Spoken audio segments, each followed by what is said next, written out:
क्या है अष्टांग योग? संसार के सभी व्यक्ति सुख एवं शांति चाहते हैं तथा विश्व में जो कुछ भी व्यक्ति कर रहा है उसका एक ही मुख्य लक्ष्य है कि इससे उसे सुख मिलेगा। व्यक्ति ही नहीं, कोई भी राष्ट्र अथवा विश्व के संपूर्ण राष्ट्र मिलकर भी इस बात पर सहमत हैं कि विश्व में शांति स्थापित होनी चाहिए। प्रतिवर्ष इसी उद्देश्य से ही एक व्यक्ति को, जो कि सर्वात्मना शांति स्थापित करने के लिए समर्पित होता है, उसको नोबेल पुरस्कार भी प्रदान किया जाता है। परंतु ये शांति कैसे स्थापित हो, इस बात को लेकर सभी असमंजस की स्थिति में हैं। सभी लोग अपने अपने विवेक के अनुसार इसके लिए कुछ चिंतन करते हैं, परंतु एक सर्वसम्मत मार्ग नहीं निकल पाता। इसका अर्थ है कि दुनिया के लोग जिन उपायों पर विचार कर रहे हैं उनमें सार्थकता तो है, परंतु परिपूर्णता, समग्रता एवं व्यापकता नहीं। प्रचलित मत पंथों, संप्रदायों एवं तथाकथित धर्मों को अपनाने से जहां व्यक्ति को एक और थोड़ी शांति मिलती है, वहीं इन संप्रदायों के पचड़े में पड़कर व्यक्ति कुछ ऐसे झूठ अंधविश्वासों, कुरीतियों एवं मिथ्या आग्रहों में फंस जाता है जिनसे निकलना मुश्किल हो जाता है। साथ ही वह पूर्ण सत्य से भी वंचित रह जाता है। परंतु क्या ऐसा कुछ नहीं हो सकता जिस पर दुनिया के हर इंसान चल सके? क्या ऐसे कुछ नियम, सिद्धांत, मान्यताएं एवं मर्यादाएं हो सकती हैं जिन पर पूरी दुनिया के सभी व्यक्ति चल सकें, जिससे किसी भी व्यक्ति एवं राष्ट्र की एकता एवं अखंडता नहीं होती हो और न ही किसी का व्यक्तिगत स्वार्थ सिद्ध होता हो, जिसको प्रत्येक व्यक्ति अपना सकता हो और जीवन में पूर्ण सुख, शांति एवं आनंद को प्राप्त कर सकता है? ये है महर्षि पतंजलि प्रतिपादित अष्टांग योग का पथ। यह कोई मत पंथ या संप्रदाय नहीं, अपितु जीवन जीने की संपूर्ण पद्धति है। यदि संसार के लोग वास्तव में इस बात को लेकर गंभीर हैं कि विश्व में शांति स्थापित होनी ही चाहिए, तो इसका एकमात्र समाधान है अष्टांग योग का पालन। अष्टांग योग के द्वारा ही वैयक्तिक एवं सामाजिक समरसता, शारीरिक स्वास्थ्य, बौद्धिक जागरण, मानसिक शांति एवं आत्मिक आनंद की अनुभूति हो सकती है। अब हम संक्षेप में इस अष्टांग योग के संबंध में विचार करते हैं। महर्षि पतंजलि योग सूत्रों के माध्यम से लिखते हैं न एस योग सूत्र 2.29। 1 यम, 2 नियम, 3 आसन, 4 प्राणायाम, 5 प्रत्याहार, 6 धारणा, 7 ध्यान तथा 8 समाधि। ये योग के 8 अंग हैं। इन सब योगांगों का पालन किए बिना कोई भी व्यक्ति योगी नहीं हो सकता। यह अष्टांग योग केवल योगियों के लिए ही नहीं, अपितु जो भी व्यक्ति जीवन में स्वयं पूर्ण सुखी होना चाहता है तथा प्राणी मात्र को सुखी देखना चाहता है, उन सब के लिए अष्टांग योग का पालन अनिवार्य है। अष्टांग योग धर्म, अध्यात्म, मानवता एवं विज्ञान की प्रत्येक कसौटी पर खरा उतरता है। इस दुनिया के आपसी संघर्ष को यदि किसी उपाय से रोका जा सकता है तो वह अष्टांग योग ही है। अष्टांग योग में जीवन के सामान्य व्यवहार से लेकर ध्यान एवं समाधि सहित अध्यात्म की उच्चतम अवस्थाओं तक का अनुपम समावेश है। जो भी व्यक्ति अपने अस्तित्व की खोज में लगा है तथा जीवन के पूर्ण सत्य को परिचित होना चाहता है, उसे अष्टांग योग का अवश्य ही पालन करना चाहिए। यम और नियम अष्टांग योग के मूल आधार हैं। यम अष्टांग योग का प्रथम अंग है यम। यम शब्द यमु उपरमेक धातु से निष्पन्न होता है, जिसका अर्थ है यमयन्ते उपरम्यन्ते निवर्त्यन्ते हिंसादिभ्य इंद्रियाणि यस्ते यमाः, अर्थात जिनके अनुष्ठान से इंद्रियों एवं मन को हिंसादि अशुभ भावों से हटाकर आत्म केंद्रित किया जाए, वे यम हैं। महर्षि पतंजलि ने इन यमों की परिगणना इस प्रकार की है। अहिंसा, सत्यास्तेय, ब्रह्मचर्य, परिग्रह यमाः। योग सूत्र 2.30। अहिंसा, सत्य, अस्तेय, ब्रह्मचर्य तथा अपरिग्रह ये 5 यम हैं। अब हम यहाँ क्रमश इनका संक्षेप में वर्णन करते हैं। अहिंसा। अहिंसा का अर्थ है किसी प्राणी को मन, वचन तथा कर्म से कष्ट न देना। मन में भी किसी का अहित न सोचना, किसी को कटुवाणी आदि के द्वारा भी कष्ट न देना तथा कर्म से भी किसी भी अवस्था में, किसी भी स्थान पर, किसी भी दिन, किसी भी प्राणी की हिंसा न करना, अपितु प्राणी मात्र से आत्मबल, प्रेम तथा संपूर्ण सृष्टि के प्रति मैत्री एवं करुणा की दृष्टि रखना, यही यथार्थ रूप में अहिंसा है। महर्षि व्यास भी कहते हैं, तत्राहिंसा सर्वथा सर्वदा सर्वभूतानां विद्रोह। योग सूत्र व्यास भाष्य 2.30। सत्य, जैसा देखा सुना तथा जाना हो, वैसा ही शुद्ध भाव मन में हो, वही प्राणी में तथा उसी के अनुरूप कार्य हो तो वह सत्य कहलाता है। दूसरों के प्रति ऐसी वाणी कभी नहीं बोलनी चाहिए जिसमें छल कपट हो, भ्रांति पैदा होती हो अथवा जिसका कोई प्रयोजन न हो। ऐसी वाणी बोलनी चाहिए जिससे किसी प्राणी को डैख न पहुँचे। वाणी सर्वभूत हिताय होनी चाहिए। दूसरों की हानि करने वाली वाणी पापमय होने से दुखजनक होती है। अत परीक्षा करके सब प्राणियों का हित करने वाली वाणी का ही प्रयोग करना चाहिए। यही बात महर्षि व्यास सत्य के संबंध में कहते हैं, सत्यम यथार्थे वान्मनसि, यथादृष्टम यथानुमित यथाश्रुत तथा वान्मंश चेति, परत्र स्वबोध संक्रांते वागुक्ता सा यदि न बाधिता भ्रांता वा प्रतिबंध्या वा भवेदिति। अश सर्वभूतोपकारार्थ प्रवृत्ता न भूतोपघाताया। योग सूत्र व्यास भाष्य 2.30। अस्तेय, अस्तेय का अर्थ है चोरी न करना। दूसरों की वस्तु पर बिना पूछे अधिकार करना अथवा शास्त्र विरुद्ध ढंग से वस्तुओं का ग्रहण करना अस्तेय चोरी कहलाता है। दूसरों की वस्तु को प्राप्त करने की मन में लालसा भी चोरी है। अत योगी पुरुष को न तो चोरी करनी चाहिए, न ही किसी से करवानी चाहिए, अपितु अपने सात्विक व पूर्ण पुरुषार्थ से तथा भगवान की कर्मफल व्यवस्था के अनुरूप या प्रकृति के विधान से जो कुछ हमें प्राप्त होता है उसमें पूर्ण संतुष्ट एवं आनंदित रहना चाहिए। ब्रह्मचर्य, कामवासना को उत्तेजित करने वाले खान पान, दृश्य श्रव्य एवं श्रृंगार आदि का परित्याग कर सतत वीर्य रक्षा करते हुए ऊर्ध्वरिता होना ब्रह्मचर्य कहलाता है। अष्टविध मैथुन वासना की दृष्टि से किसी का दर्शन, स्पर्शन, एकांत सेवन, भाषण, विषय कथा, परस्पर क्रीड़ा, विषय का ध्यान तथा संग सेक्स, ये 8 प्रकार के मैथुन हैं। ब्रह्मचारी को इनसे बचते हुए सदा जितेंद्रिय होकर अपनी समस्त इंद्रियों आँख, कान, नाक, त्वचा एवं रसना को सदा शुभ की ओर प्रेरित करना चाहिए तथा मन में सदा भद्र, सुविचार, शिव संकल्प रखना चाहिए।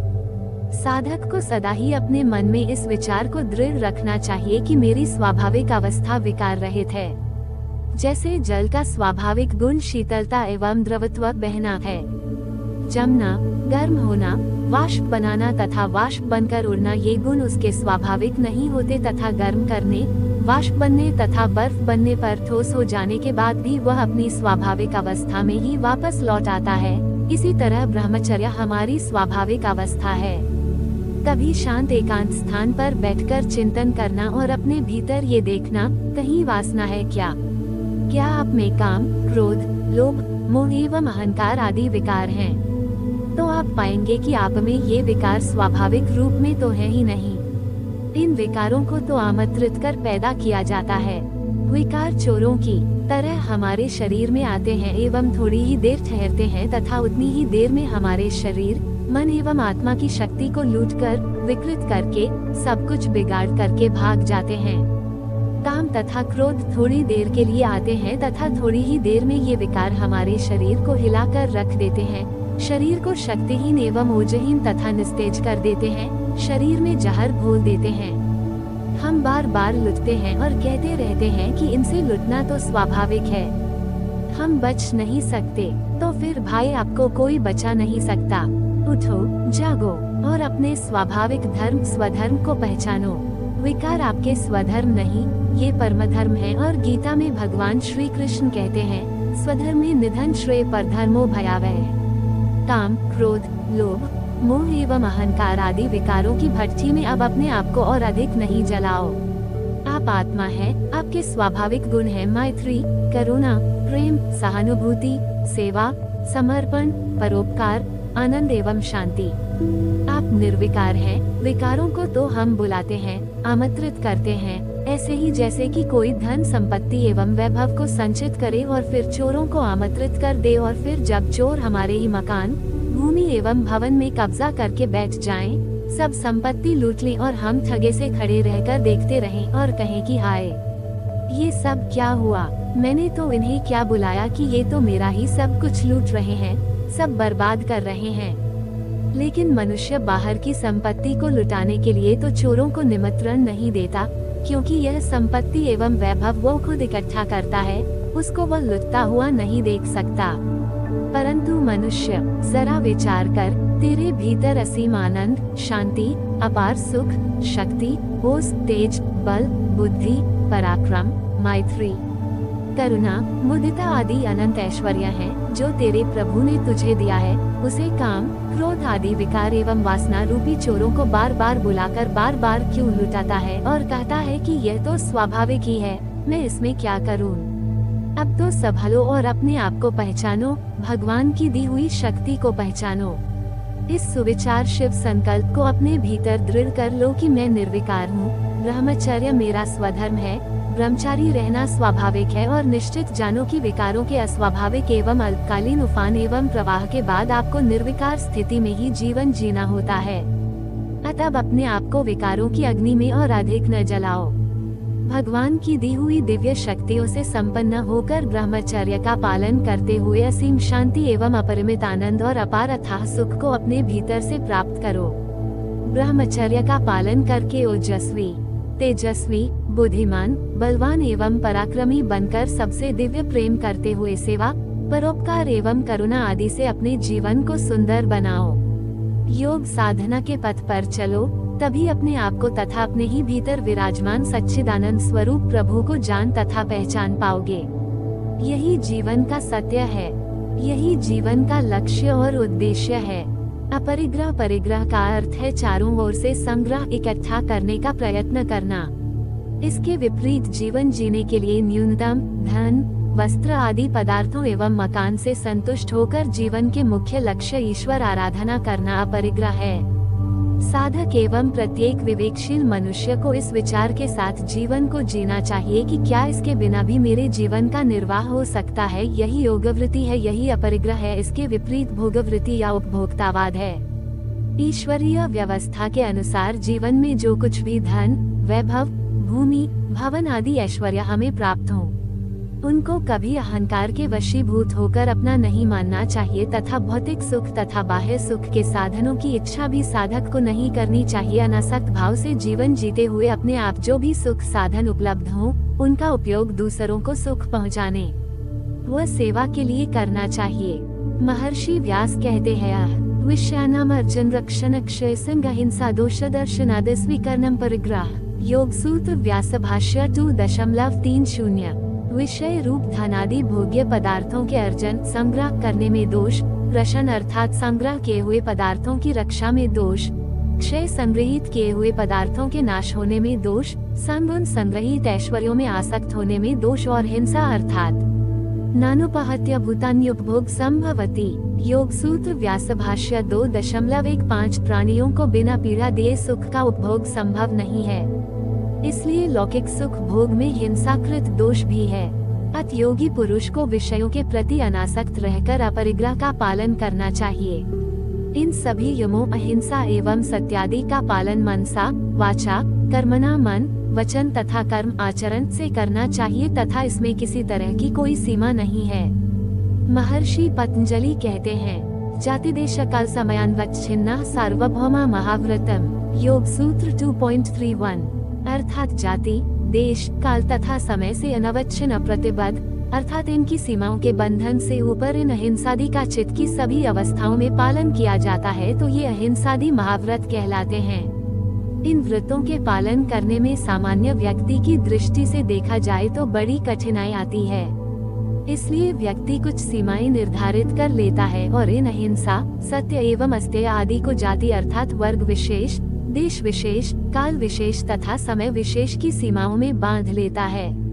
उदाहरण के लिए हम अहिंसा को ही लेते हैं। जैसे एक व्यक्ति मछुआरा है, वो मछली मारकर बेचता एवं खाता है, यह उसकी हिंसा हुई, परंतु वह गाय, भेड़, बकरी आदि को नहीं मारता, यह उसकी अहिंसा हो गई। परंतु यह अहिंसा पूर्ण अहिंसा नहीं होगी, क्योंकि यह अहिंसा जाति में बंधी हुई है। इसी तरह अहिंसा देश की सीमा में बंधी हुई है। जैसे कि मैं काशी, मथुरा या हरिद्वार आदि तीर्थों में हिंसा नहीं करूंगा, अर्थात इन तीर्थों से अन्यत्र मैं हिंसा कर सकता हूँ। ऐसा सोचने वाला देश स्थान विशेष तक ही अहिंसक है, पूरा अहिंसक नहीं है।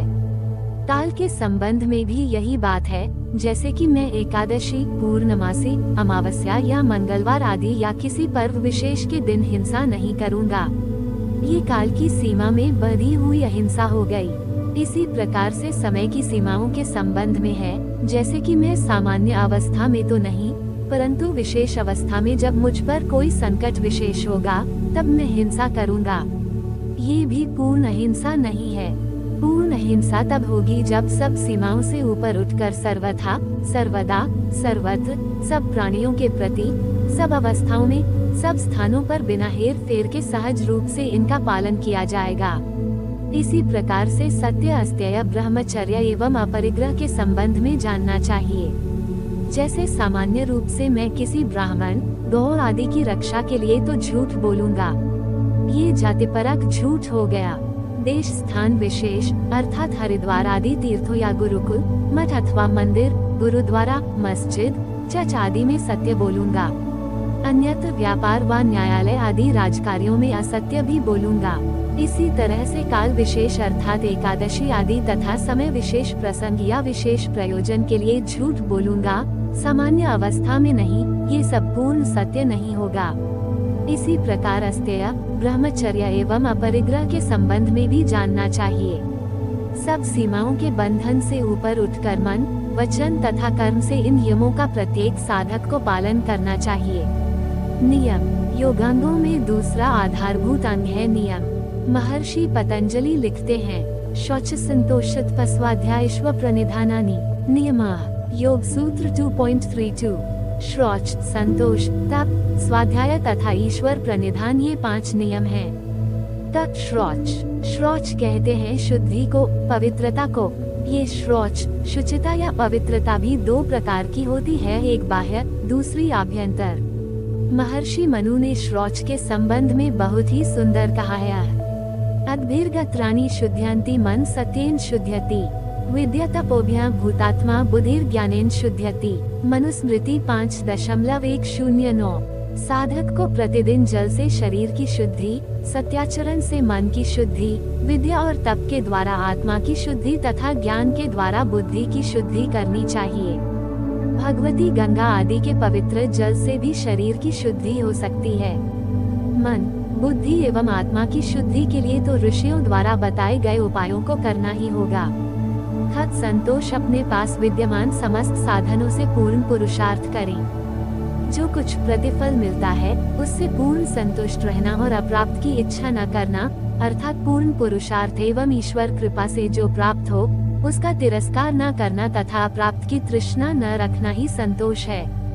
महर्षि व्यास कहते हैं, संतोषमृत तृप्ताना यत् सुख शांत चेतसाम कुतस्तद्धन लुब्धानामितश्चेतश्च धावताम। संतोष रूपी अमृत के पान करने से तृप्त हुए शांतचित मनुष्यों को जो आत्मिक और हार्दिक सुख मिलता है, वह धन वैभव की लालच व व्याकुलता में इधर उधर भटकने वाले मनुष्यों को कभी नहीं मिल सकता।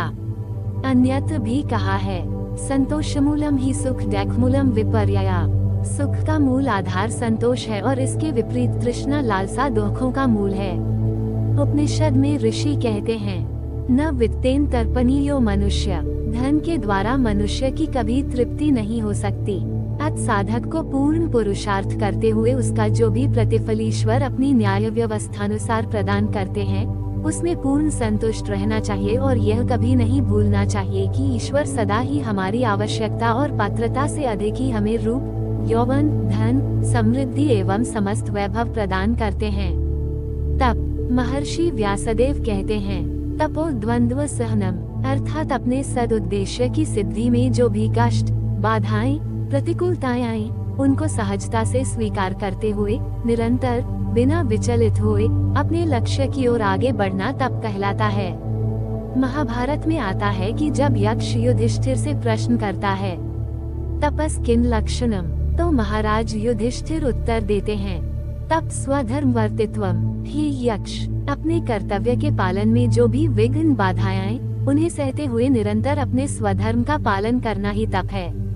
ये द्वंद्व हैं भूख प्यास, सर्दी गर्मी, सुख दुख, हानि लाभ, मान अपमान, स्तुति निंदा, सत्कार तिरस्कार, जय पराजय आदि। इन सब प्रतिकूलताओं में सम रहना तप है, न कि अग्नि के बीच तपना या एक पैर पर खड़े होकर अपने शरीर को अनावश्यक व अवैज्ञानिक रूप से कष्ट देना आदि। स्वाध्याय, महर्षि व्यास कहते हैं, प्रणवादि पवित्राणा जपो मोक्ष शास्त्रानाम अध्ययन वा, अर्थात प्रणव ओंकार का जप करना तथा मोक्ष की ओर ले जाने वाले वेद, उपनिषद, योग दर्शन, गीता आदि जो सत्य शास्त्र हैं, इनका श्रद्धा पूर्वक अध्ययन करना स्वाध्याय है। हम यदि इस स्वाध्याय शब्द पर शाब्दिक दृष्टि से विचार करें तो इसके मुख्यार्थ दो हैं। एक है सुअध्ययन स्वाध्याय, अर्थात उत्तम अध्ययन, ऋषि प्रतिपादित सत शास्त्रों का पूर्ण श्रद्धा और आस्था के साथ अध्ययन करना। उत्तम ग्रंथों के अध्ययन से हमारे विचारों एवं संस्कारों में पवित्रता, दिव्यता तथा दृढ़ता आती है और विचारों की पवित्रता एवं दृढ़ता से ही जीवन में सात्विकता आती है। दूसरा स्वाध्याय का अर्थ है स्व अध्ययन, अर्थात अपना अध्ययन, अपने आप को पढ़ना, अपने अस्तित्व के संबंध में चिंतन, विचार तथा निधिध्यासन करना कि मैं कौन हूँ, मुझे क्या करना चाहिए, मैं क्या कर रहा हूँ, मेरे जीवन का क्या लक्ष्य है, मुझे किसने पैदा किया है और क्यों पैदा किया है। इस प्रकार साधक सजग होकर विवेक पूर्वक विचार करेगा तो वह बाहर के वैभव में न फंसकर प्रणव ओंकार का जप तथा ऋषि प्रतिपादित अध्यात्म विद्या, पराविद्या के ग्रंथों का अध्ययन करता हुआ परमेश्वर का सानिध्य प्राप्त कर सफल हो सकता है। ईश्वर प्रणिधान। महर्षि व्यास कहते हैं, तस्मिन् परम गुरो सर्व क्रियानाम अर्पणम, अर्थात उस गुरुओं के भी गुरु परम गुरु परमात्मा में अपने समस्त कर्मों का अर्पण कर देना। भगवान को हम वही समर्पित कर सकते हैं जो शुभ है, दिव्य एवं पवित्र है। इसलिए साधक पूर्ण श्रद्धा, भक्ति एवं सर्वात्मना प्रयत्न से वही कार्य करेगा जिसे वह भगवान को समर्पित कर सके, अर्थात उसकी समस्त क्रियाओं का ध्येय ईश्वर अर्पण होगा। सच्चा भक्त सदा यही विचार करता है कि मुझे जीवन में शरीर, मन, बुद्धि, शक्ति, रूप, यौवन, समृद्धि, ऐश्वर्य, पद, सत्ता, मान आदि जो कुछ वैभव मिला है सब ईश्वर कृपा से ही मिला है। इसलिए मुझे अपनी समस्त शक्तियों का उपयोग अपने प्रियतम प्रभु को प्रसन्न करने के लिए ही करना है। इस जीवन का संपूर्ण प्रयास तथा पुरुषार्थ मेरा यही है कि मैं सब कुछ अपने अस्तित्व सहित प्रभु में अर्पण कर दूं और ऐसे भक्त पर ही भगवान की कृपा एवं ईश्वरीय अमृत सदा बरसता है जो सर्वात्मा ईश्वर के प्रति समर्पित हो जाता है। यम नियमों में बाधाएं। इन यम नियमों का पालन करने में कई प्रकार की विघ्न बाधाएं हैं जो हमें योग से विचलित करती हैं। महर्षि पतंजलि कहते हैं, वितर्क बाधाने प्रतिपक्ष भावनम, योग सूत्र 2.33। यम नियमों के अनुष्ठान में इनके विपरीत हिंसा, असत्य, चोरी, असंयम, परिग्रह तथा अशुचिता, असंतोष, विलासिता, स्वाध्याय का अभाव, आत्मा विमुक्ता तथा नास्तिकता ईश्वर से विमुक्ता अधर्म है। इनके प्रतिपक्ष का चिंतन करके इनसे बचना चाहिए।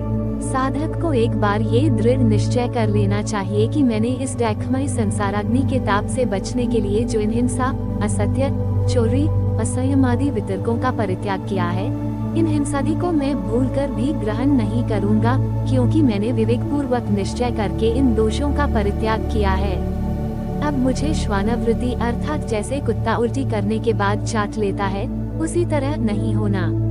मैं दृढ़ निश्चय होकर इन महाव्रतों का श्रद्धा पूर्वक पूरी शक्ति के साथ पालन करूंगा, यही मेरे जीवन का स्वधर्म है। ऐसा कहते हुए यदि मुझे मरना भी पड़े तो मुझे स्वधर्मे निधन श्रेय स्वीकार है। ये वितर्क क्या है तथा इनसे बचने की प्रतिपक्ष भावना क्या है, इसके संबंध में महर्षि पतंजलि कहते हैं, वितर्का हिंसादया कृतकारितानुमोदिता लोभ क्रोध मोह पूर्वका मृदु मध्याधिमात्रा दोहा ज्ञानानंत फला इति प्रतिपक्ष भावनम, योग सूत्र 2.34। ये हिंसा, असत्य, चोरी, सत्य आदि वितर्क कृत्य अर्थात स्वयं किए हुए कार्य दूसरों के द्वारा कराए गए और अनुमोदन समर्थन किए गए लोभ, क्रोध और अज्ञान के कारण उत्पन्न होने वाले हैं। ये मृदु, मध्य और तीव्र भेद वाले तथा अनंत असीम दैख और अज्ञान रूप फल देने वाले हैं। यह विचार ही प्रतिपक्ष भावना या चिंतन है। इन हिंसा एवं असत्यादि वितर्कों बाधाओं में से हम उदाहरणार्थ हिंसा को लेते हैं। हिंसा के प्रकार जिनसे साधकों को बचना चाहिए। ये हिंसा 3 प्रकार की होती है। प्रथम कृत, स्वयं अपने मन, वचन तथा कर्म से किसी की हिंसा करना। द्वितीय कारित, स्वयं प्रत्यक्ष रूप से तो किसी की हिंसा नहीं करना, परंतु दूसरों से करवाना। तथा तृतीय अनुमोदित हिंसा के लिए दूसरों को प्रेरित करना या दूसरों द्वारा की गई हिंसा का अनुमोदन करना। 3 प्रकार की हिंसाओं के लोभ, क्रोध और मोहपूर्वक होने से पुनः 3 भेद हैं। मांस, चमड़ा, भूमि, भवन तथा अन्य किसी लोभ के लिए कृत, कारित तथा अनुमोदित लोभजन्य हिंसा है। इसी प्रकार क्रोधजन्य हिंसा कृत, कारित तथा अनुमोदित तीनों प्रकार की इसलिए करना कि इस हिंसित होने वाले प्राणी ने मेरा कोई अनिष्ट किया है। मोह के कारण कृत, कारित तथा अनुमोदित हिंसा इसलिए की जाती है कि मेरी आर, पुत्र अथवा किसी प्रियजन का स्वार्थ सिद्ध होने से मेरा स्वार्थ सिद्ध हो जाएगा। लोभ, क्रोध एवं मोहपूर्वक की गई हिंसा के पुनः प्रत्येक के 3 भेद किए गए हैं, मृदु, मध्य एवं अधिमात्र। लोभ, क्रोध, मोह की मात्रा कम होने से मृदु हिंसा, हिंसा कम मात्रा में, इनकी मात्रा मध्य स्तर एवं अधिक स्तर होने से हिंसा भी मध्य स्तर एवं अधिमात्र स्तर की होती है। इन मृदु, मध्य, अधिमात्र की हिंसा में भी प्रत्येक के पुनः 3 भेद किए गए हैं।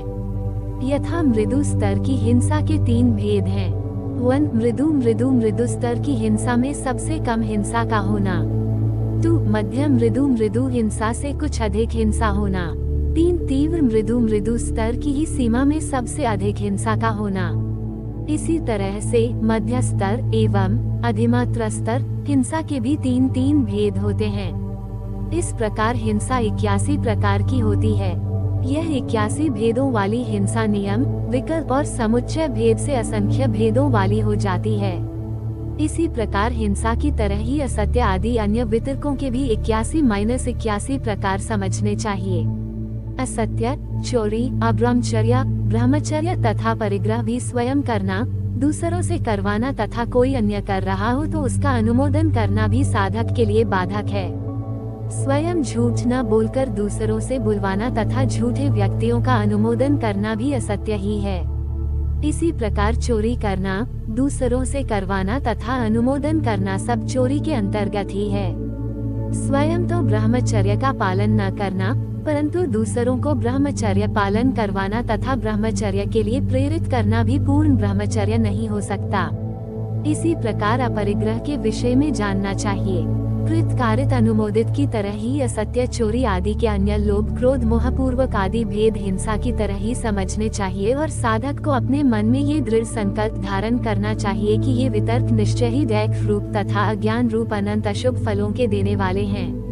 इस प्रकार प्रतिपक्ष, वितर्क एवं विरोधी भावना बनाकर हिंसा, असत्य आदि से बचकर निरंतर योगानुष्ठान करते हुए आत्म साक्षात्कार के मार्ग पर निरंतर आगे बढ़ना चाहिए। यम नियमों के अनुष्ठान का फल। अहिंसा के अनुष्ठान का फल। अहिंसा प्रतिष्ठायां तत्सन्निधौ वैरत्याग। योग सूत्र 2.35।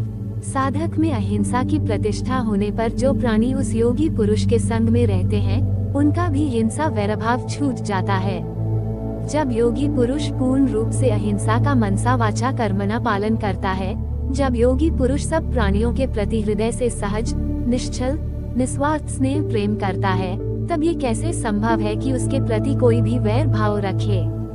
योगी पुरुष के सान्निध्य से केवल मनुष्यों का ही वैर भाव नहीं छूटता, सर्प, सिंह, व्याघ्रादि हिंसक जीव भी हिंसा छोड़ देते हैं। सत्याचरण का फल। सत्य प्रतिष्ठाया क्रियाफलाश्रयत्वम। योग सूत्र 2.36। सत्य के पूर्ण पालन का फल है कि पूर्ण सत्याचरण करने वाला योगी पुरुष जो कह देता है वही हो जाता है। जो सत्य ही मानता, बोलता और वैसा ही आचरण भी करता है, उसकी वाणी अमोघ हो जाती है। इसलिए आज तक जितने भी महापुरुष योगीराज हुए, उनके जीवन में हम देखते हैं कि उन्होंने जो कुछ भी कहा वही हुआ है। परंतु यहाँ ये बात भी ध्यान देने योग्य है कि योगी पुरुष कभी असंभव, अयुक्त तथा हानिकारक वाणी का प्रयोग नहीं करते। योगी पुरुष सदा सत्य एवं शुभ ही उच्चारण करते हैं। इसलिए योगी जनों का एक शब्द ही जीवन को रूपांतरित कर देता है, जीवन के प्रवाह को शुभ की ओर बदल देता है। बहुत बड़ी शक्ति होती है सत्यवादी महापुरुषों में। अस्तेय के पालन का फल। अस्तेय प्रतिष्ठाया सर्वरत्नोपस्थानम। योग सूत्र 2.37। पूर्ण रूप से चोरी का त्याग कर देने पर साधक को चारों ओर से रत्नों की प्राप्ति होने लगती है। ये नितांत सत्य भी है कि योगी पुरुष चोरी की बातें तो बहुत दूर की है, किसी पदार्थ की इच्छा ही नहीं करते कि यह मेरे पास होनी चाहिए। योगी पुरुष को जीवन निर्वाह के लिए जो कुछ चाहिए उसे भगवान स्वतः प्रदान करते हैं। ये दुनिया का नियम है कि जो यहाँ माया को बहुत अधिक चाहता है, माया उतना ही आगे आगे भागती है, तथा जो माया का त्याग करते हैं, माया उन्हीं के पीछे दौड़ती है। योगी महापुरुषों की भी यही स्थिति होती है। वे पूर्ण निर्लोभ निष्प्रही होते हैं, इसलिए दुनिया के वैभवशाली पुरुष उनको सब प्रकार के ऐश्वर्य रत्न आभूषण दिलाते हैं एवं उनके चरणों में अर्पित कर देते हैं, और वे योगी पुरुष भी पुनः उन रत्नादि ऐश्वर्यों को समस्त मानवता के हित में अर्पित कर देते हैं। ब्रह्मचर्य के पालन का फल। ब्रह्मचर्य प्रतिष्ठा वीर्य लाभ। योग सूत्र 2.38। ब्रह्मचर्य के पूर्ण रूप से पालन करने से योगी पुरुष का ओज, तेज, कांति, वीर्य, बल तथा पराक्रम बढ़ जाता है। बिना ब्रह्मचर्य पालन के कोई भी पुरुष योगी नहीं हो सकता। अपरिग्रह के अनुष्ठान का फल। अपरिग्रह स्थैर्य जन कथनता संबोध। योग सूत्र 2.39। अपरिग्रह का फल है कि मनुष्य विषयासक्ति से रहित होकर सदा जितेंद्रिय रहता है। तब मैं कौन हूँ, कहाँ से आया हूँ और मुझे क्या करना चाहिए इत्यादि शुभ गुणों का विचार कर योगी भौतिक पदार्थों का संग्रह नहीं करता है, किंतु जिस आत्मबोध के होने से जन्म मरण के बंधन से छुटकारा मिलता है, वह उस स्थिति को प्राप्त कर लेता है।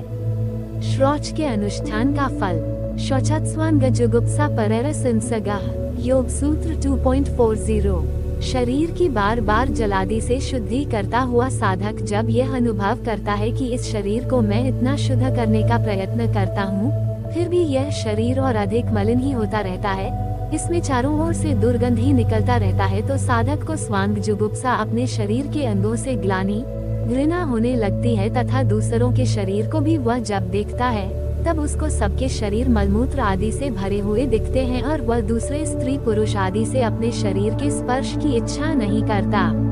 आलिंगन आदि से भी उसे अनासक्ति होने लगती है। योगी शरीर का उपयोग साधन की तरह करता है, साध्य तो आत्मा की पूर्णता ही है। महर्षि व्यास भी कहते हैं, स्थानाद बीजादुपष्टम्भान्यस्यन्दान निधनद्भि कायमध्य शौचत्वात् पंडिता ह्यशुचिन विदुः। योग सूत्र व्यास भाष्य 2.5। अर्थात ये भौतिक शरीर पवित्र नहीं है, क्योंकि यह शरीर मल मूत्र में योनि से पैदा होता है।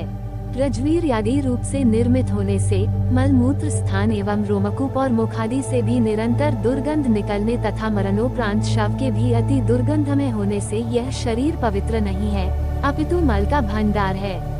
इस शरीर की बार बार जलादि से शुद्धि करने पर भी यह सदा मलिन ही रहता है।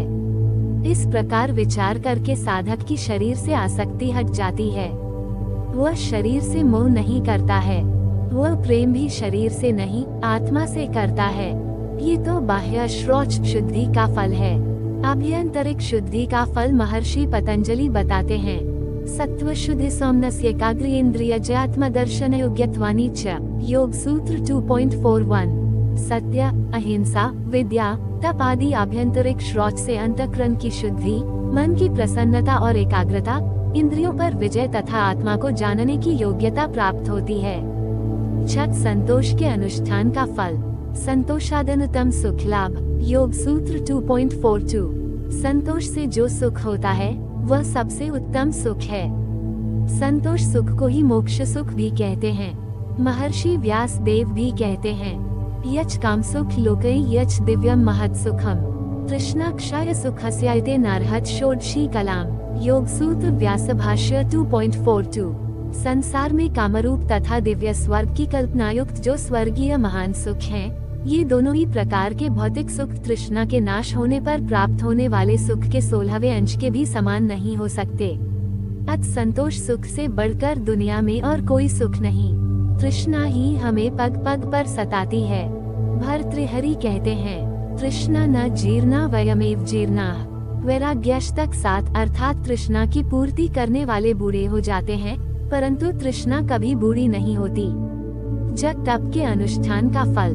कायेंद्रिय सिद्धिर्षुधिक्षया तपस। योग सूत्र 2.43। स्वाध्याय का अनुष्ठान करने वाले योगी को विद्वान, देव, मंत्रद्रष्टा, ऋषि और सिद्ध पुरुष दिखाई दे जाते हैं और साधक की साधना में सहायक हो जाते हैं। जब साधक प्रणव ओंकार का जप तथा मोक्ष शास्त्र का निरंतर अध्ययन करता है, तब उसको जब जब योग साधना करते हुए कठिनाई या बाधा आती है, तब सिद्ध संत पुरुष प्रत्यक्ष अथवा परोक्ष रूप से उसका मार्गदर्शन करते हैं। ईश्वरीय व्यवस्था के अनुसार साधक को मार्गदर्शक सिद्ध गुरु मिल ही जाते हैं। ईश्वर प्रणिधान का फल। समाधि सिद्धिरीश्वर प्रणिधानात्। योग सूत्र 2.45। ईश्वर प्रणिधान अर्थात अपनी समस्त क्रियाओं को परम गुरु परमेश्वर के प्रति समर्पित कर उन कार्यों के फल की इच्छा का परित्याग कर देने से। ईश्वर प्रणिधान सर्व क्रियाना परम बुरावर्पण तत्फल संन्यासो वा। योग सूत्र व्यास भाष्य 2.1। साधक को समाधि की सिद्धि प्राप्ति सुगमता से हो जाती है। यम नियमों तथा उनका अनुष्ठान करने पर प्राप्त होने वाली सिद्धियों फलों का वर्णन करने के बाद योग के अंगों में तृतीय अंग आसन का वर्णन करते हैं। आसन। स्थिर सुखमासनम। योग सूत्र 2.46। पद्मासन, भद्रासन, सिद्धासन या सुखासन आदि किसी भी आसन में स्थिरता और सुखपूर्वक बैठना आसन कहलाता है। साधक को जप, उपासना एवं ध्यान आदि करने के लिए किसी भी आसन में स्थिरता और सुखपूर्वक बैठने का लंबा अभ्यास भी करना चाहिए। जो इन आसनों में नहीं बैठ सकते या रोगी हैं, उनके लिए महर्षि व्यास कहते हैं कि वे सोपाश्रय आसन अर्थात कुर्सी अथवा दीवार आदि का भी आश्रय सहारा लेकर प्राणायाम, ध्यान आदि का अभ्यास कर सकते हैं। जप एवं ध्यान आदि रूप उपासना के लिए आसन का अभ्यास अति आवश्यक है। किसी ध्यानात्मक आसन के करते समय मेरुदंड सदा सीधा होना चाहिए। भूमि समतल हो। बिछाने के लिए गद्दीदार वस्त्र, कुशा या कंबल आदि ऐसा आसन होना चाहिए जो विद्युत का कुचालक तथा आरामदायक हो। उपासना के लिए एकांत स्थान, शुद्ध वायु, मक्खी मच्छर आदि से रहित वातावरण उपयुक्त है। आज समाज में कुछ ऐसी भ्रांतियां फैलती जा रही हैं कि कुछ लोग मात्र योग के कुछ आसनों को करके अपने आप को योगी कहने लगते हैं और कुछ लोग उनको योगी भी समझने लगते हैं। योगासन तो योग का एक अंग मात्र है। योगी होने के लिए तो अहिंसा, सत्य, अस्तेय व ब्रह्मचर्य आदि रूप यम नियमों सहित अष्टांग योग का पूर्ण पालन करते हुए दीर्घ काल तक श्रद्धा पूर्वक समाधि का अभ्यास करना पड़ता है। हठ योग में अनेक प्रकार के आसन बताए गए हैं। ध्यानात्मक आसनों के अतिरिक्त हठ योग में दूसरे ऐसे आसन वर्णित हैं, जिनका संबंध शारीरिक एवं मानसिक आरोग्य से है। इन आसनों को करने से शरीर के प्रत्येक अंग प्रत्यंग को पूरी क्रियाशीलता मिलती है एवं वे सक्रिय, स्वस्थ और लचीले बन जाते हैं। प्रकरण 5 से 10 तक विभिन्न रोगों में उपयोगी आसनों का सचित्र वर्णन किया गया है। पाठकगण वहीं देखें। प्राणायाम। तस्मिन् सति श्वास प्रश्वासयोर्गति विच्छेद प्राणायाम। योग सूत्र 2.49। आसन के स्थिर हो जाने पर श्वास लेने व श्वास को छोड़ने की स्वाभाविक गति का विच्छिन्न होना प्राणायाम कहलाता है। बाह्याभ्यंतर स्तंभवृत्तिर्देशक संख्या भी परिदृष्टो दीर्घासूक्ष्म। योग सूत्र 2.50। बाह्यवृत्ति, आभ्यंतर वृत्ति, स्तंभवृत्ति इन भेदों वाला प्राणायाम देश, काल एवं संख्या के द्वारा नापा गया दीर्घ और सूक्ष्म होता जाता है। बाह्याभ्यंतर विषयाक्षेपी चतुर्थ। योग सूत्र 2.51। चौथा प्राणायाम बाह्य और आभ्यंतर विषयक प्राण के आक्षेप अर्थात आलोचन स्वरूप वाला होता है। तत्क्षीयते प्रकाशावरणम। धारणासु च योग्यता मनस। योग सूत्र 2.52-53। प्राणायाम के नियमित अभ्यास से प्रकाशावरण कमजोर पड़ने लगता है तथा धारणाओं का अनुष्ठान कर सकने की मानसिक सक्षमता की प्राप्ति भी होती है। किसी भी एक ध्यानात्मक आसन में बैठकर श्वास प्रश्वासों पर नियंत्रण करके प्राण शक्ति के द्वारा शरीर, इंद्रियों व मन का शुद्धिकरण व दिव्य रूपांतरण ये प्राणायाम है।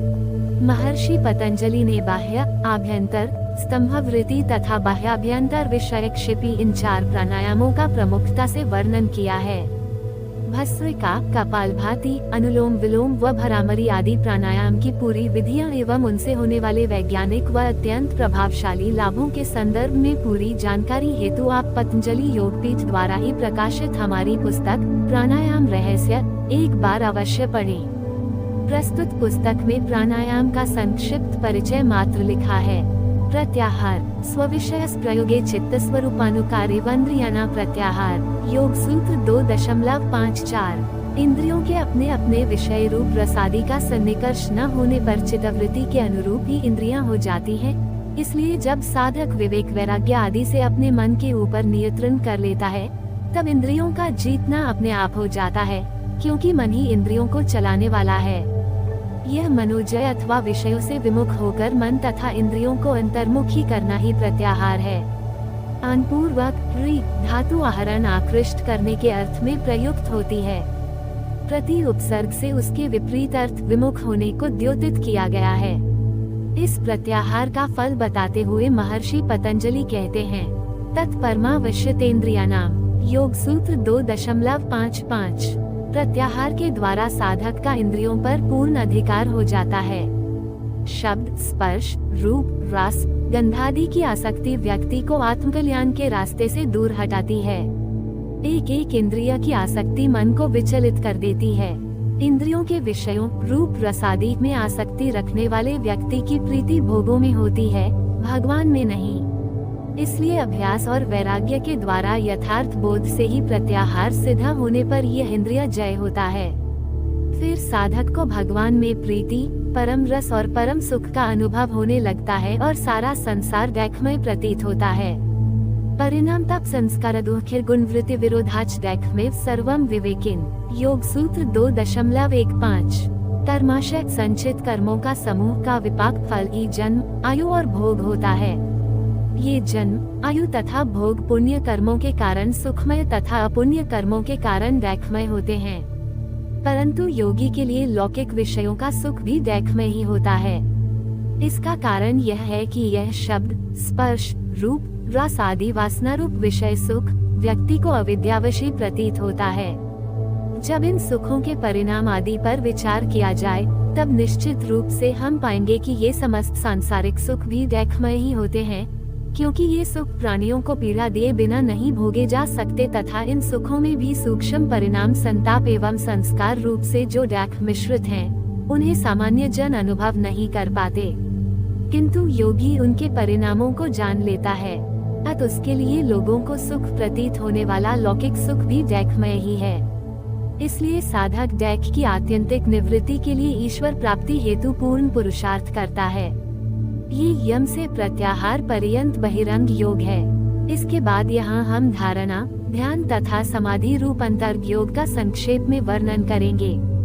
धारणा देशबंधश चित्तस्या धारणा योग सूत्र 3.1 नाभिचक्र, हृदय पुंडरीक, मूर्धा ज्योति, भ्रूमध्या, डीरा, नासिकाग्र, जिह्वाग्र इत्यादि प्रदेशों में से किसी एक स्थान पर मन का निग्रह या एकाग्र होना धारणा कहलाता है।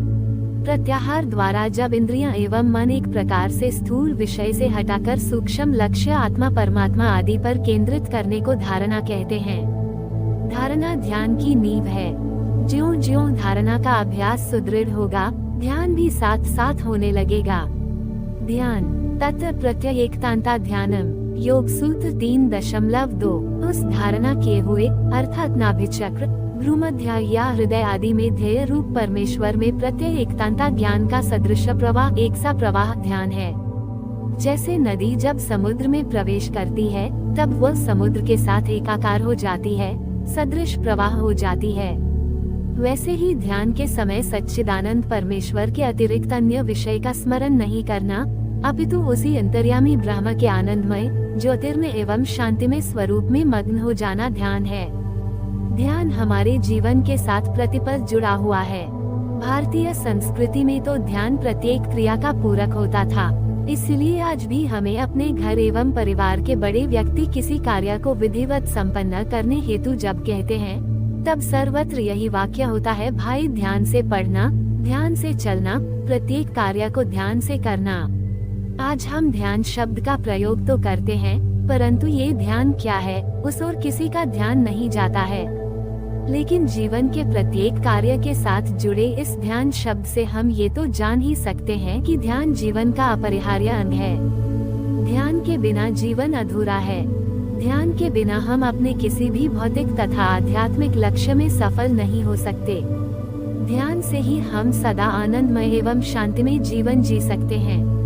यद्यपि ध्यान अपने आप में एक बहुत बड़ी यौगिक प्रक्रिया है, तथापि ध्यान की कुछ विधियों पर हम संक्षेप में प्रकाश डालेंगे, जिससे साधकों को कुछ दिशा निर्देश मिल सके। ध्यान के लिए कुछ दिशा निर्देश। ध्यान करने से पहले प्राणायाम अवश्य करें, क्योंकि प्राणायाम के द्वारा मन पूर्ण शांत एवं एकाग्र हो जाता है। शांत मन के द्वारा ही धारणा और ध्यान हो सकते हैं। कपालभाति और अनुलोम विलोम प्राणायाम विधि पूर्वक करने से मन निर्विषय हो जाता है, ध्यान स्वत लगने लगता है। साधक जब कम से कम 10-15 मिनट कपालभाति और 5 और 10 मिनट अनुलोम विलोम प्राणायाम करता है, तब उसके मूलाधार चक्र में सन्निहित ब्रह्म की दिव्य शक्ति जागृत होकर ऊर्ध्वगामी होने लगती है, जिससे समस्त चक्रों और नाड़ियों का शोधन हो जाता है। आज्ञा चक्र में एक दिव्य ज्योतिपुंज में सच्चिदानंद स्वरूप ओंकार में मन अवस्थित होने लगता है। अत्यंत चंचल मन भी प्राणायाम के द्वारा एकाग्र हो जाता है। ध्यान करते समय ध्यान को ही सर्वोपरि महत्व दें। ध्यान के समय किसी भी अन्य विचार को, चाहे वह कितना ही शुभ क्यों न हो, महत्व न दें। दान करना, सेवा एवं परोपकार करना, विद्याध्ययन, गुरु, राष्ट्र एवं विश्व की सेवा तथा गौसेवा आदि पवित्र कार्य हैं, परंतु इनका भी ध्यान के समय ध्यान या चिंतन न करें। ध्यान के समय चिंतन, मनन, निधिध्यासन एवं साक्षात्कार का लक्ष्य ईश्वर ही होना चाहिए। ध्यान के समय मन एवं इंद्रियों को अंतर्मुखी बनाए तथा ध्यान से पहले प्रतिदिन मन में ये चिंतन भी अवश्य करे कि मैं प्रकृति, धन, ऐश्वर्य, भूमि, भवन, पुत्र, पौत्र, भार्या आदि रूप नहीं हूँ। ये सब व्यक्त अव्यक्त सत्व मेरे स्वरूप नहीं है। मैं समस्त जड़ एवं चेतन बाह्य पदार्थों के बंधन से परे हूँ। ये शरीर भी मेरा स्वरूप नहीं है। मैं शरीर, इंद्रियां तथा इंद्रियों के विषय शब्द, स्पर्श, रूप, रस, गंध आदि से रहित हूँ। मैं मन तथा मन के विषय काम, क्रोध, लोभ, मोह एवं अहंकार आदि वासना रूप नहीं हूँ।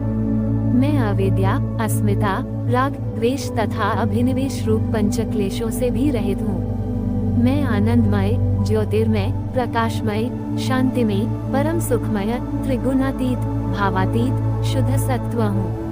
मैं अमृत पुत्र हूँ। मैं उसी ब्राह्मी चेतना में अवस्थित हूँ। जैसे बूंद समुद्र से आकाश की ओर उठती है, फिर भूमि पर गिरकर नदियों के प्रवाह से होकर पुनः सागर में ही समाहित हो जाती है, सागर को छोड़कर बूंद रह नहीं सकती है, मैं भी उस आनंद के सिंधु परमेश्वर में बूंद से समुद्र रूप होना चाहता हूँ। वही विधाता हमें जीवन, प्राण, शक्ति, गति, ओज, शांति, सुख एवं समस्त भौतिक ऐश्वर्य प्रदान करता है। वही प्रभु मुझे सतत आनंद दे रहा है। प्रभु की शांति एवं परम सुख मुझ पर सब ओर से बरस रहा है। एक पल भी वह आनंदमय माँ एवं परम रक्षक पिता मुझे अपने से दूर नहीं करता। मैं सदा प्रभु में हूँ और प्रभु सदा मुझ में है। ये तादात्म्य भाव, तद्रूपता एवं तदाकार भाव ही हमें परम आनंद प्रदान करेगा।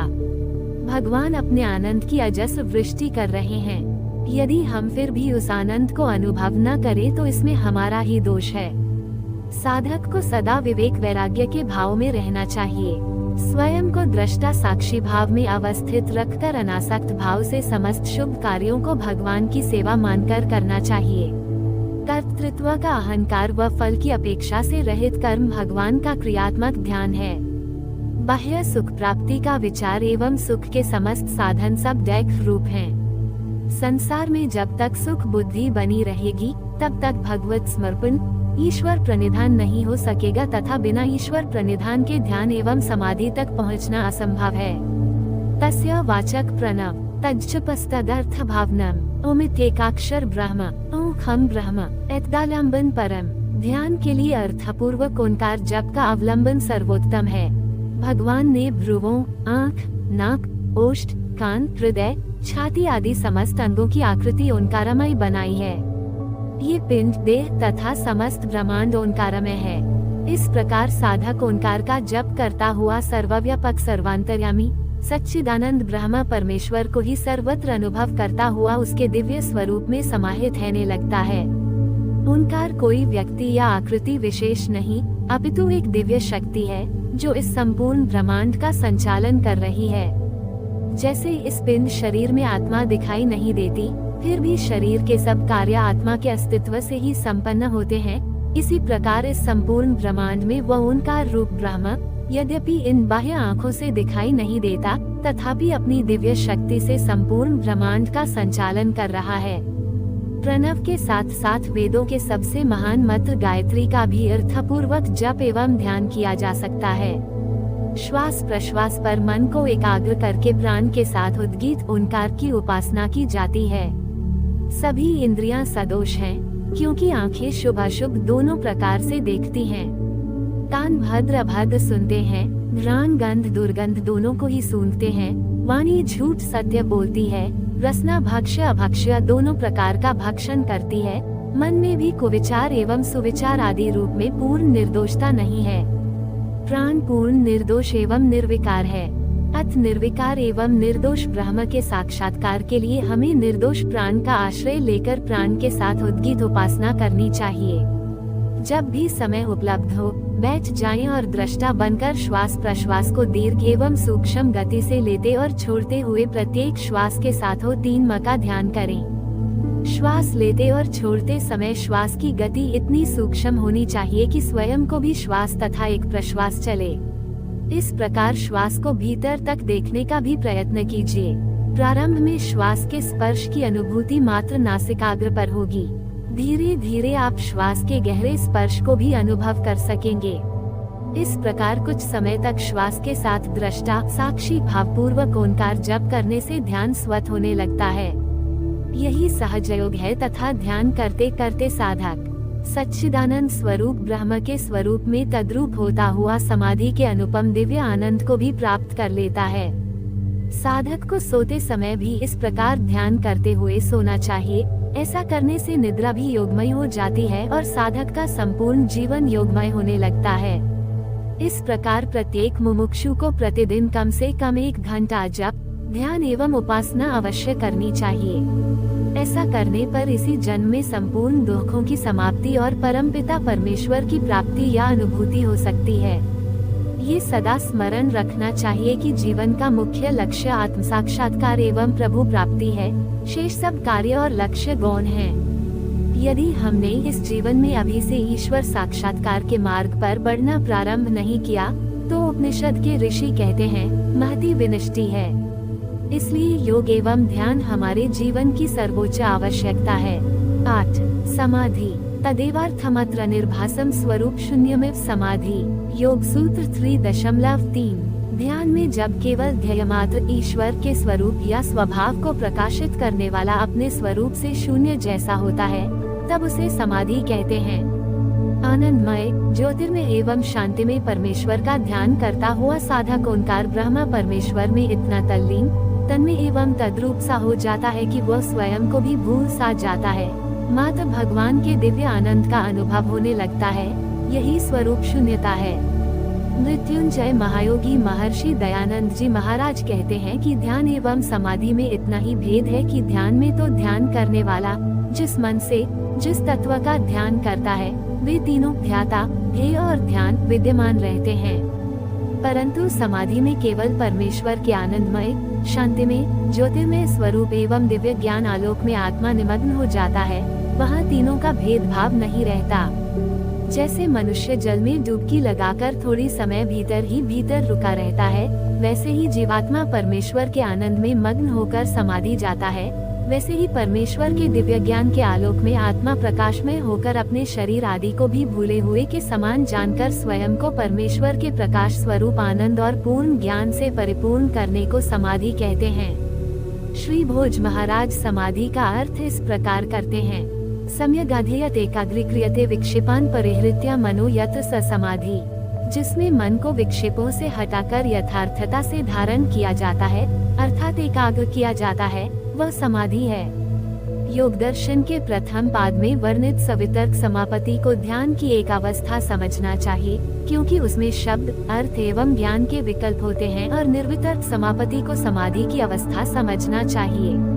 सप्रज्ञात समाधि की उन्नत अवस्था में ऋतम भरा प्रज्ञा साधक को भगवत प्रसाद के रूप में प्राप्त होती है। इसके बाद समाधि की भी उन्नत श्रेणी है निर्बीज समाधि। इस स्थिति में संसार के विषय भोग वासनाओं के चित्त में संस्कार भी नहीं रहते।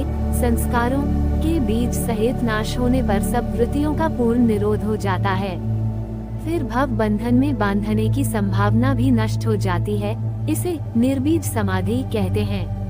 ये योग की अथवा जीवन की पूर्णता है, जिसे प्राप्त करके महर्षि व्यास के शब्दों में योगी कहता है, प्राप्तम प्रापणीयम क्षीणा क्षेतव्याः क्लेशः छिन्न श्लिष्ट पर्वा भव संक्रम यस्याविच्छेदा जनित्वा म्रियते मृत्वा च जायतेति ज्ञानस्यैव पराकाष्ठा वैराग्यम एतस्यैव हि नान्तरीयकम कैवल्यमिति। योग सूत्र व्यास भाष्य 1.16। ज्ञान की पराकाष्ठा चरम सीमा की वैराग्य है। समाधि द्वारा ज्ञान के इस उच्चतम क्षितिज की प्राप्ति होने पर मोक्ष अवश्यंभावी है, जिसे पाकर योगी इस प्रकार अनुभव करता है कि प्राप्त करने योग्य सब कुछ पा लिया। क्षीण करने योग्य अविद्यादि क्लेश, अविद्या, अस्मिता, राग, द्वेष, अभिनिवेश नष्ट हो गए हैं, जिसके पर्व खंड मिले हुए हैं। ऐसा भाव संक्रमण, एक देह से दूसरे देह की प्राप्ति रूप संसार का आवागमन, छिन्न भिन्न हो गए हैं, जिसके छिन्न भिन्न होने से प्राणी उत्पन्न होकर मरता है और मरकर पुनः उत्पन्न होता है। इस प्रकार यहाँ संक्षेप में समाधि का वर्णन किया गया।